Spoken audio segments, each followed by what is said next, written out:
ne connaissiez pas Alexandre Fontanelle, nous non plus. Alors, nous avons voulu en savoir un peu plus sur ce cavalier de 23 ans. D'ailleurs, Alexandre Fontanelle, celui qui en parle le mieux, eh bien, c'est encore lui-même. Je suis assez réservé, je reste raisonnable. Ça ne m'empêche pas d'aller en soirée, de m'amuser, mais sans faire de folie. J'ai vraiment commencé à monter à cheval à partir de 15 ans. Je travaille tout seul tout au long de l'année. J'aime beaucoup le football. J'ai quand même joué jusqu'en sélection régionale. Voilà, maintenant que les présentations sont faites, on peut rentrer dans le vif du sujet. En l'occurrence, le sujet, c'est le circuit Coupe du Monde. Et l'arrivée de ce petit nouveau. Une arrivée discrète à Oslo, c'est le moins qu'on puisse dire.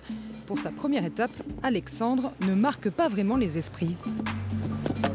Ah, c'est pas grave. Ouais, c'est pas grave, non. Oula, 6 foulées. Allez. Là, pour sortir, ça va être dur. En revanche, mais Ouais, c'est fait. C'est fait. Le dernier. Allez, un score évidemment un peu lourd. Je me suis dit que je n'étais pas au niveau de sauter ce genre d'épreuve-là. Kevin et Philippe Gerda ont été là pour me remonter le moral et me dire que de toute manière j'étais là pour prendre de l'expérience, qu'il ne fallait pas que je m'inquiète. Et donc du coup je pense que ça a payé pour la semaine suivante. Et la semaine suivante, c'était Helsinki, bien sûr. Le Jurassien a désormais tout approuvé. De son côté, Philippe Gerda demande à Kevin Stott, seul autre Français sur place, de prendre en main le jeune Fontanelle. Il faut croire que la méthode a fonctionné. En tout cas, le résultat ne s'est pas fait attendre. Ouais. Super passé. Prime Time saute très fort, très bien. Pas bouger. Attention, hein, il est tout près de l'exploit. Mais attention, Allez. c'est très difficile, pas rentrer trop près, bien sortir. Oh ouais, c'est quel faire. Il passe de 20 points à son premier parcours sans faute dans un 5 étoiles. Je m'emballe pas, je sais qu'il faut rester les pieds sur terre et non, ça fait plaisir. Après, je ne m'attendais pas non plus à ce que ça prenne autant d'ampleur.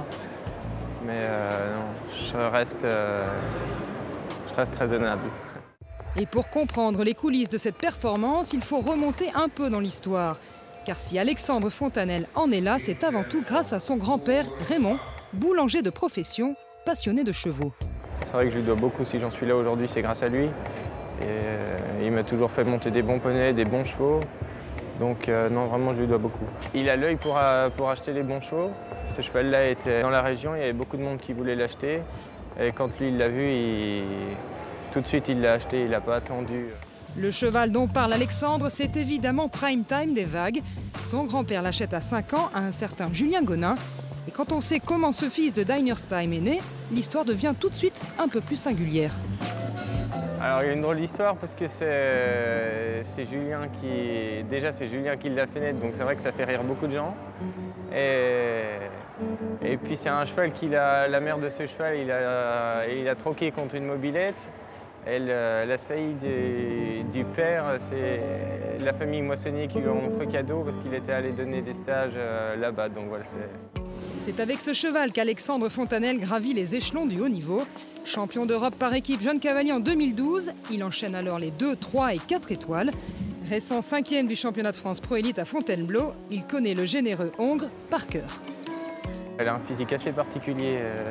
C'est vrai, il est très long et il n'a pas une très bonne bouche, mais par contre, il a une souplesse extraordinaire. Il est volontaire, très respectueux. Il a beaucoup de moyens.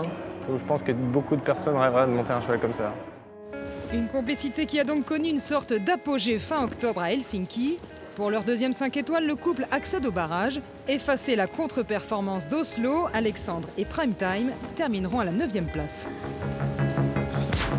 Parfait. 6 foulées là. Allez, pas aller trop loin sur le triple, le double. Impeccable. Ah, c'est bien, hein. C'est vraiment bien. Il n'ira pas chercher le chronomètre du Brésilien, mais que dire de ce double sans faute quand même dans une étape de Coupe du Monde. Ça donne envie d'y retourner. Alors après, bon, j'ai aussi qu'un cheval pour sauter ça, donc c'est sûr que je ferai pas pour le mettre dans le rouge. Je resterai raisonnable à ce niveau-là. Donc je dois voir Philippe Gerda pour la suite du programme. Et puis on verra, on va caler ça ensemble. et on verra par la suite. Il y a 10 ans, un certain Bruno Bruxo, peu connu du public, remportait une finale Coupe du Monde, la seule dans l'histoire du sport équestre français. La comparaison est évidemment facile à faire, c'est en tout cas tout le mal que l'on souhaite à Alexandre Fontanelle.